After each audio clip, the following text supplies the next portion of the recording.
মার্কেটে তো 500 টাকা 700 টাকা হেয়ার ড্রায়ার পাওয়া যায়। ম্যাডামকে রিকোয়েস্ট করব। তো প্রথমে আমি একটু ব্যাকগ্রাউন্ড দিই যে এবং আমাদের শার্পের হেয়ার ড্রায়ারটা যেটা ভেস্টিজের থেকে আমরা প্রমোট করছি সেটা কি বেনিফিট আছে, ঠিক আছে? তো আমি কিছু প্রবলেম বলবো আপনাদের, যারা স্পেশালি ফিমেল, অবশ্য আমার চুলের দিকে যাবেন না, তবুও কিছু জিনিস যেগুলো শিখেছি সেগুলো নিয়ে আপনাদের বলার চেষ্টা করছি। প্রথম ব্যাপার হচ্ছে যে যখন আমরা জেনারেলি লেডিসদের জন্য বলছি, যখন আমরা চুলটা ধুই, যখন আপনারা চুলটা ধোন তখন একটু ভিজে থাকে স্ক্যাল্পটা, am I right? এবারে চুলের স্ক্যাল্প যদি ভিজে থাকে, আর স্পেশালি ওয়েস্ট বেঙ্গল বা ইন্ডিয়াতে যেরকম ওয়েদার, স্ক্যাল্পটা অত তাড়াতাড়ি ড্রাই হয় না, ঠিক আছে? এবার যদি ড্রাই না হয়, অনেকক্ষণ যদি ভিজে থাকে, তাহলে স্ক্যাল্পে কি প্রবলেম হতে পারে? হেয়ার ফল না, স্ক্যাল্পে বেসিক কি প্রবলেম হবে? হেয়ার ফল তো ওটা রেজাল্ট, কনসিকোয়েন্স। স্ক্যাল্পে ফাঙ্গাল গ্রোথ হতে পারে, কারণ আমরা যে শ্যাম্পু ইউজ করি বা তেল ইউজ করি বা জল ইউজ করি, জলের মধ্যে ইমপিউরিটিস থাকে, তো যে সেটাতে ইমপিউরিটিস থাকে। এবার ওটা যখন স্ক্যাল্পে আটকে যাবে, ওটা থেকে ফাঙ্গাল গ্রোথ হবে স্ক্যাল্পের মধ্যে, ওইটা থেকে হেয়ার ফল হতে পারে।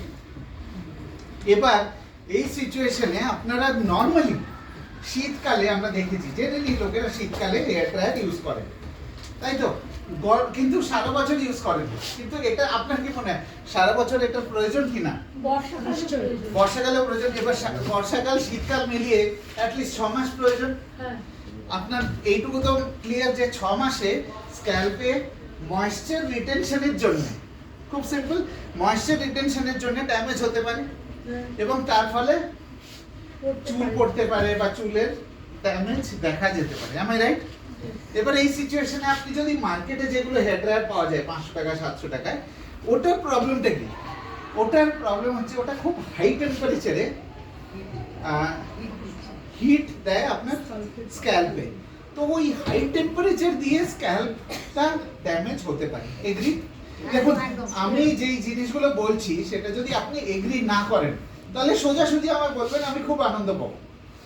বাট ডোন্ট অ্যাকসেপ্ট, যেহেতু আমি এখানে দাঁড়িয়ে বলছি তার মানে এই নয় যে আমি সবকিছু আপনাদের বলবো সেটা আপনাদের অ্যাকসেপ্ট করতে হবে।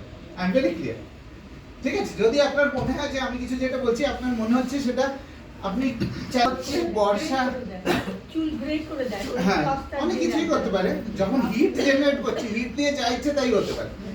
এটা ক্লিয়ার হয়ে গেল যে হেয়ার ড্রায়ার প্রয়োজনীয়তা কি আছে। যদি বর্ষাকাল আর শীতকাল মিলিয়ে 6 মাস 7 মাসও ধরে নিই, তাও অ্যাটলিস্ট একটা তো প্রয়োজনীয়তা আছে যে হ্যাঁ আমরা হেয়ার ড্রায়ার ইউজ করা উচিত, কারণ ফাঙ্গাল গ্রোথ হতে পারে। কেন ফাঙ্গাল গ্রোথ হতে পারে? কারণ আমরা চুল যেটা দিয়ে ধুচ্ছি, যেই জল দিয়ে ধুচ্ছি সেটাই পলিউটেন্ট থাকে, শ্যাম্পু ইমপিউরিটিস থাকতে পারে, যাইছে। আর ময়েশ্চার রিটেনশন, যাদের স্পেশালি বেশি চুল হয়, ঘন চুল হয়, ময়েশ্চার রিটেনশন বেশি হবে ম্যাডামের যেমন, ঠিক তো? হ্যাঁ, এবার সেকেন্ডটা বলি, সেকেন্ডটা মোস্ট ইম্পর্টেন্ট।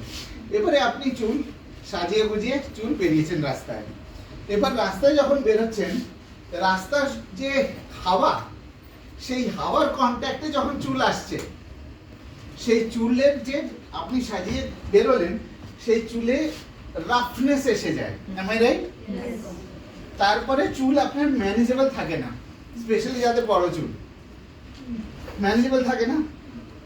যখন আমরা তৈরি হয়ে বাইরে বেরোই 3-4 ঘন্টা পরে আপনার চুল রাফনেস হয়ে যায় এবং ম্যানেজ, আপনি চুল ধরবেন, আপনার চুলের মধ্যে আপনি বুঝতে পারবেন যে চুলটা রাফ লাগছে। কেন রাফ লাগে? কারণ যেই হাওয়াতে আমরা কন্ট্যাক্টে আসছি চুল, সেই হাওয়ার থেকে ইমপিউরিটিস চুলের মধ্যে লেগে যায়, চুলের লেয়ারের ওপরে লেগে যায় এবং চুলটাকে ড্যামেজ করতে পারে। এটা তো হচ্ছে, am I right? এটা কি কোনো হেয়ার ড্রায়ার ঠিক করতে পারে? না, কিছু করতে পারে? আপনাকে বাড়িতে গিয়ে কন্ডিশনার ইউজ করতে হবে, নয় তো শ্যাম্পু করতে হবে, না তো সিরাম ইউজ করতে হবে, am I right? ঠিক বলছি তো? এগ্রি? এটা কোনো হেয়ার ড্রায়ার করে না। আর থার্ড করে সবচেয়ে বড় জিনিস, স্প্লিট এন্ডস, খুব বড় প্রবলেম। কিউটিকল ড্যামেজ, খুব বড় প্রবলেম। আপনি কি জানেন এমন কোনো প্রোডাক্ট যেটা এই 3-4টে প্রবলেম যেটা বললাম সেটা ঠিক করতে পারে? হ্যাঁ, এবার আমি যদি বলি শার্পের হেয়ার ড্রায়ার এই সব প্রবলেম সলভ করতে পারে। এবার কি আপনার 16,000 দামি